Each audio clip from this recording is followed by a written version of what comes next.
Muy buenos días desde la Asociación Gente para Servir. Les damos la bienvenida a este tiempo devocional Tu Palabra para encontrar el camino. Hoy invitándoles a leer Jeremías capítulo 44 del 1 al 11 y Romanos capítulo 8. Hoy, 11 de agosto del 2023, Jeremías 44, versículo del 1 al 11 y Romanos 8. Cuando nos acercamos a Romanos, nos encontramos con unos principios espirituales que cuando son revelados a nuestro corazón entendemos lo más importante que marca nuestra vida en el tiempo en que el Señor nos tenga en esta tierra, y nos encontramos con este regalo de identidad que nos muestra Pablo en el capítulo 8 de Romanos, en el versículo 14, que dice: porque todos los que son guiados por el Espíritu de Dios, estos son hijos de Dios. Diría que es un versículo para meditar en este día, para memorizar y tenerlo muy presente en nuestra vida, porque la razón de conocer al Señor Jesucristo y lo que trae sentido a su obra es que nosotros podamos ser identificados como hijos de Dios. Y esa identificación plena es en Jesucristo. Ser hijo de Dios implica estar identificados plenamente en Él, así como el mismo Pablo lo decía: ya no vivo yo, sino que Cristo vive en mí. Por supuesto, nosotros sí nos identificamos con Cristo en su vida, nos debemos identificar con Cristo en su muerte, y la manera de morir es que, como ahora nos dirigía Luis Oriel en la oración, presentarle cada una de nuestras áreas y dejar que ya no sea nuestro carácter, que ya no sea nuestra cultura, nuestro pensamiento, nuestra construcción profesional, todo lo que internamente hemos recibido, seguramente cosas muy buenas, pero también es importante entender que en la plena identificación con Jesucristo, si hay una muerte donde Él vive, donde yo muero para que Él vive, y donde yo menguo para que Él crezca. Y de alguna manera, estos dos pasajes, tanto Jeremías 44 como Romanos 8, nos dan una claridad de esta identificación de lo que significa ser hijo de Dios y de lo que tiene que ver con ser guiados por el Espíritu de Dios. Porque así lo dice este versículo de Romanos 8:14. Todos los que son guiados por el Espíritu de Dios, estos son hijos de Dios. O sea que no todo el mundo es hijo de Dios, ¿sí? Y que esa identificación con Cristo es lo que a mí me abre la puerta, siendo Jesucristo, por supuesto, esa puerta abierta que nadie cierra, pero es por el poder de su Espíritu Santo que viene a morar en todos aquellos que obedecemos su voz. Y esto entonces le ocurre al pueblo de Israel en el tiempo de Jeremías, cuando viene toda esta invasión de Babilonia. Ya Jeremías nos ha venido contando el motivo y la razón por la cual llega Babilonia y se lleva cautivo al pueblo de Israel, el pueblo que estaba en Jerusalén. Y entonces conocemos cómo el profeta se levanta primero para exhortar al pueblo para que camine el camino del Señor, y luego ya vemos cómo el Padre establece un juicio y, y habla a través de Jeremías. Y cuando se da todo esto de la cautividad, entonces el mismo Señor dice que al pueblo le va a ir bien a pesar de estar cautivo, que se vaya con Babilonia. Solo que en todo este proceso ocurre algo, y cuando nos encontramos en el capítulo 44, que Jeremías profetiza a los judíos en Egipto, tiene que ver con algo que sucede desde el capítulo 42, porque dice el versículo 1 y 2 de Jeremías 42: vinieron todos los oficiales de la gente de guerra, y Joanán, hijo de Carea, Jesanías, hijo de Osaías, y todo el pueblo desde el menor hasta el mayor, y dijeron al profeta Jeremías: acepta ahora nuestro ruego delante de ti y ruega por nosotros a Jehová tu Dios por todo este resto, pues de muchos hemos quedado unos pocos como nos ven tus ojos, para que Jehová tu Dios nos enseñe el camino por donde vayamos. Ese pasaje es fundamental. Jeremías 42, versículo 3. Para que Jehová tu Dios nos enseñe el camino por donde vayamos y lo que hemos de hacer. Y es que aquí está la esencia de lo que significa ser hijo de Dios, de lo que significa ser guiados por el Espíritu de Dios. Porque para este momento, ¿cómo obra el Espíritu Santo? Pues obraba a través de estos hombres que se habían apartado, y por eso Jeremías era un profeta, y si bien el pueblo no contaba directamente con esto que contamos nosotros gracias a Cristo, pero el Señor siempre había levantado hombres y mujeres con su espíritu para guiar al pueblo. Y Jeremías fue un profeta que se destacó por llevar mucho el dolor del pueblo y todo lo que se vino por causa del pecado del pueblo. Les advirtió, vivió todo este proceso, les anunciaba una y otra vez, sufría por esto. Por supuesto que el Espíritu de Dios estaba en él. Nosotros ahora tenemos un privilegio, y es que el Señor nos ha levantado un profeta, nos levantó a su propio Hijo, y gracias a él tenemos su espíritu. El Señor Jesucristo dijo, les conviene que yo me vaya porque va a venir uno y les va a consolar. Ahora, si prestamos atención en esto, en un momento decisivo en nuestra vida donde no sabemos qué hacer, para acá entonces, para este punto lo que encontramos es que un pueblo va al profeta y le dice, por favor, ruega por nosotros.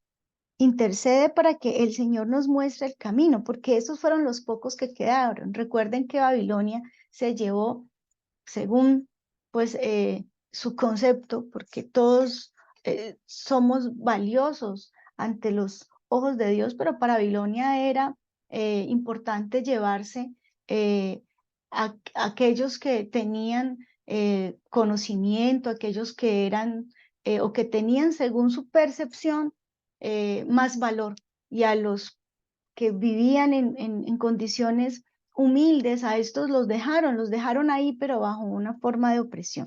Entonces se levantó ese pequeño remanente y dijo, venga, ¿qué vamos a hacer? Ruegue por nosotros, ¿qué camino vamos a coger? Entonces, por supuesto, Jeremías muy dispuesto en el versículo 4 dice, he oído, he aquí, que voy a orar a Jehová vuestro Dios, como habéis dicho, y todo lo que Jehová os respondiere os enseñaré, y no os reservaré palabra. Esta, por supuesto, es la función de un profeta y de aquel que se ha reservado para la gloria de Dios, con el fin de que el Espíritu Santo more en él, y es poder enseñar, poder ser guía, poder ser antorcha encendida. Si usted es intercesor, seguro que el Espíritu de Dios viene a su vida para hacer luz, porque el mismo Señor Jesucristo dijo, vosotros sois la luz del mundo, ¿sí? Y esta luz no se puede esconder, y es lo que a veces ocurre en medio de nuestros hogares y nuestras familias, porque a nosotros no nos puede dar miedo de decir y expresar lo que pensamos, y nuestros pensamientos están anclados a la palabra de Dios. Al mundo ya no le gusta como los hijos de Dios piensen, pero no por eso yo me voy a callar, no por eso me voy a silenciar, no porque es que me da miedo de lo que diga, yo qué sé, dentro de una casa hay diferentes opiniones. Ahora que se acercan todos estos movimientos sociales, ahora que se acercan todas estas actividades políticas, sí que empiezan a haber como fricciones en la casa. Pero si usted es luz, pero si usted ha oído la voz de Dios, así no le guste a la gente que le rodea sus pensamientos, pero si el Señor, porque por supuesto, aquí viene otra situación, el pueblo le dice a Jeremías, guíanos. Y por eso él dice, no me voy a reservar nada, claro que les voy a mostrar. Pero resulta que en esta historia nos vamos a dar cuenta en el versículo 42, perdón, en el capítulo 42, 19 al 20 dice lo siguiente. Jehová habló sobre vosotros, oh remanente de Judá, no vayáis a Egipto, sabed ciertamente que os lo aviso hoy. Versículo 20. ¿Por qué hiciste errar vuestras almas? Pues vosotros me enviaste a Jehová vuestro Dios diciendo, ora por nosotros a Jehová nuestro Dios y haznos saber todas las cosas que Jehová nuestro Dios dijere, y lo haremos. Y os y os lo he declarado hoy. Y no habéis obedecido a la voz de Jehová vuestro Dios, ni a todas las cosas por las cuales me envió a vosotros. Ahora pues sabed de cierto que a espada y de hambre y de pestilencia moriréis en el lugar donde deseáis entrar para morar allí. Porque, ¿qué dijo el Señor? Que no se fueran para Egipto, porque ellos tenían ese temor de la presencia del rey de Babilonia, ¿sí? Y el Señor que les dice, no, no teman de la presencia del rey de Babilonia, del cual ustedes temen, no teman. Ha dicho Jehová, porque yo estoy con vosotros para salvarlos y para librarlos de su mano. Eso lo dice Jeremías 42, versículo 11. La respuesta del Señor ante esa pregunta, hacia esa inquietud del alma y del corazón, ¿sí? Eh, Porque en su momento ellos que tenían ser guiados, ellos querían ser guiados por el Espíritu de Dios, pero el que obedece, no solo el que, porque no podemos tomar al Señor tristemente, y esto se da mucho porque al ser humano le gusta como saber qué va a pasar en el futuro. Pero ni los profetas son pitonizos ni agoreros para adivinarnos los futuros eventos, porque si viene una palabra profética, un profeta que teme a Dios sabe que la recibe para advertir y para orar como conviene. Pero este pueblo tenía su corazón muy desviado, porque usaron al profeta. ¿Y cuántas veces usar a un profeta que es, ore por mí? Ore por mí, usted pone al pastor a orar por usted, le indica el camino que debe seguir, al fin usted hace lo que quiere. Pone al pastor y le cuenta 3 horas, 4 horas, todos sus problemas, él ora, ayuna por usted y al final usted vuelve otra vez. Eso suele pasar. Pues bien, aquí el Señor da una dirección, aquí el Señor da una guía. Y por eso dice en otro pasaje, temer a los profetas, claro que sí, oír su voz y seréis prosperados, por supuesto, al profeta que es acorde a lo que nos enseña la escritura, uno que habla conforme a la voluntad. Y además, no hay palabra más segura, no hay palabra profética más segura que el escrito está. O sea, ¿cómo vamos a dudar de lo que está escrito, de lo que el Señor habló? Y el que habla conforme a lo que está escrito, está hablando y está aconsejando conforme a la palabra de Dios. La historia entonces ustedes la van a conocer mucho mejor ya en Jeremías 44. Todo lo que se viene por aquellos que precisamente en el título dice Jeremías profetizó, pero aquellos que emigraron a Egipto que no obedecieron, ¿sí? Y que pues no se dejaron guiar como Pablo en Romanos 8:14 dice, no son hijos de Dios. Romanos capítulo 8, pues a propósito les invito para que por supuesto ustedes sí lean Jeremías 44 del 1 al 11 y se van a dar cuenta pues de esa profecía, pero si nos centramos ahora entendiendo ya este contexto, en Romanos capítulo 8 dice de vivir en el Espíritu y este es el título eh, de este capítulo extraordinario. En el versículo 2 dice, porque la ley del Espíritu de vida en Cristo Jesús me ha librado de la ley del pecado y de la muerte. El camino de Jesús, el camino que Él nos marcó, es un camino de libertad. ¿A qué se fue el pueblo? Los judíos que estaban, si bien en condiciones difíciles en Babilonia, perdón, allí en Jerusalén, pero iban a estar sujetos a, digamos que bajo un imperio que es el de Babilonia. Pero estos simplemente tomaron otro camino. Y humanamente ellos estaban pues como en condiciones de esclavitud.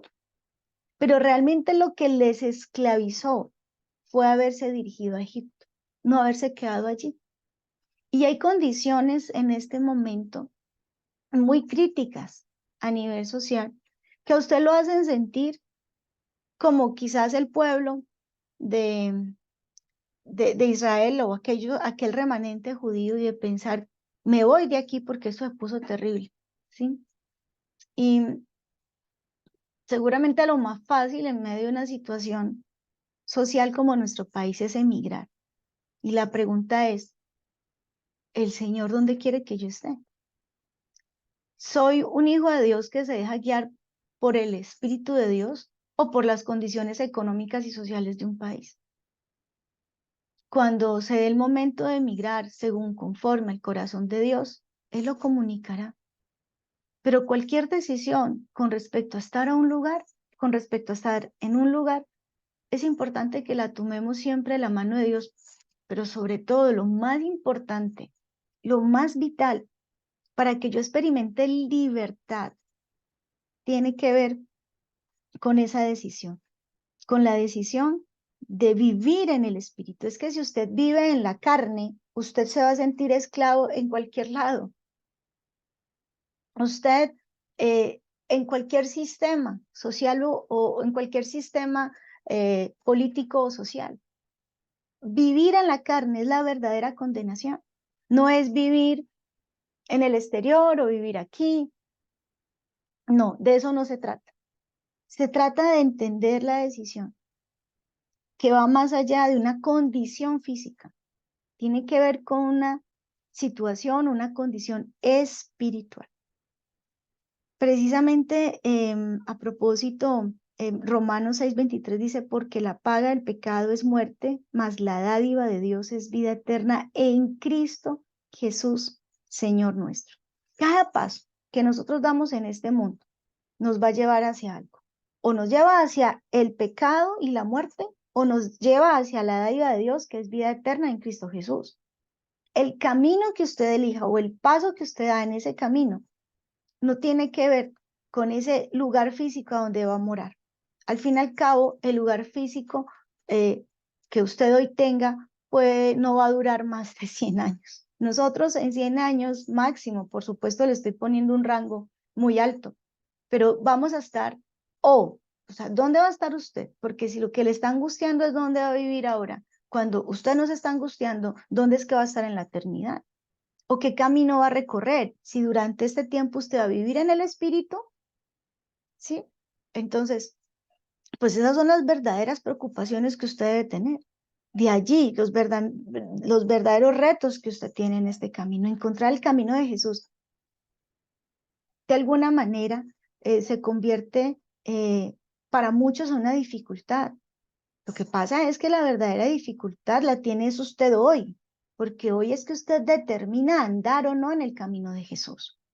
Porque todo el mundo dice Dios lo bendiga y todo el mundo nos está mostrando una pseudoespiritualidad, ¿sí? Y todo el mundo se cree hoy espiritual, viviendo en el pecado, en la condenación, ¿sí? Lo importante es que nos amemos, no importa. El amor, eso es lo más importante, pero no. Aquí el punto es en caminar en qué, en el espíritu, pero ¿cuál espíritu? El espíritu que por supuesto el Señor Jesucristo me ha concedido a todos aquellos que le hemos recibido en nuestro corazón. Es por esta razón que el camino de Jesús no se puede recorrer en soledad o de manera individual. Es un camino que se debe recorrer solo con la guía del Espíritu Santo. Y por supuesto ahí es donde se cumple lo que dice Romanos 1:8. Ahora pues ninguna condenación hay para los que están en Cristo Jesús, los que no andan conforme a la carne, sino conforme al Espíritu. Y esto de andar conforme al Espíritu implica un movimiento. Usted no está estático en el camino de salvación. Usted no es contemplativo en el camino de salvación. Usted sí toma posturas en este camino. Usted sí toma decisiones, pero usted toma la postura que el Espíritu le indique, el camino que el Espíritu le indique. Estar en el camino de Jesús implica andar en el Espíritu. O sea que nuestros pasos van a ser guiados permanentemente por el Espíritu Santo. ¿Y cómo es que uno da esos pasos? Pues con cada pensamiento. Usted avanza en el mundo espiritual con lo que piensa. Por eso si usted se siente estancado espiritualmente, es porque sus pensamientos se estancaron en el conflicto, se estancaron en la angustia, se estancaron en la enfermedad. Cada pensamiento dirigido por el Espíritu Santo nos enfoca, nos lleva a avanzar en el propósito del llamado para el cual fuimos creados. Y eso lo dice Romanos 8:5, porque los que son de la carne piensan en las cosas de la carne, pero los que son del Espíritu en las cosas del Espíritu. Por supuesto que el Espíritu Santo no nos va a guiar si no le damos cabida a nuestra mente. Realmente nuestro corazón es la voluntad que se mueve por el pensamiento. Por eso dice, cuando hablamos de renovar nuestra mente, es porque en verdad así se renueva el corazón. Un consejo entonces para este día, un consejo y que llegue al corazón. Un consejo para usted que está claudicando en dos caminos, que todavía está pensando si le cree al youtuber de moda o a la tendencia de la red social que más visita usted. Un consejo, porque si conoce el camino que le lleva a la vida, es necesario que avance y recorra cada día esa ruta marcada por la sangre del Cordero, pero señalada día tras día por el Espíritu Santo. Pida y de esa manera va a ser más efectiva. Pida de la forma como esta mañana nos enseñó Luis Oriel a pedir. Como incluso le pedía al Señor que le mostrara lo que tenía que comer. Esa es una identidad plena, completa, permanente. Es no dejar a nuestro Señor aquí en un devocional de 1 hora y luego seguir nuestra vida como queramos. Su oración era hasta en las palabras que decía. Esa era una oración muy efectiva, muy pertinente. Pidamos dirección, ocupémonos de lo que realmente trasciende en este día. Esa es la invitación. Romanos 8:6 dice, porque el ocuparse de la carne es muerte, pero el ocuparse del Espíritu es vida y paz. Ahí está la razón de por qué muchos creyentes que un día hicieron una oración, entre comillas, de fe, no viven en la fe, no viven en el poder del resucitado cuando le han conocido hace tantos años, porque están ocupados en la carne. Y al fin y al cabo, ocuparse de la carne, según Pablo, es muerte. Ocupémonos del Espíritu, que da el fruto de la vida y de la paz. Muchos han conocido el camino de salvación, pero pocos realmente lo caminan porque no son guiados por el Espíritu Santo. Levántese hoy, disponga su corazón a la guía del Espíritu Santo. Entréguele completamente cada paso que da a la voluntad del Señor. Mire, Romanos 8:9 dice, mas vosotros no vivís según la carne, sino según el Espíritu, si es que el Espíritu de Dios mora en vosotros. Y si alguno no tiene el Espíritu de Cristo, no es de él. Con este mensaje entonces, les invito para que oremos y le presentemos al Señor este tiempo con todo nuestro corazón.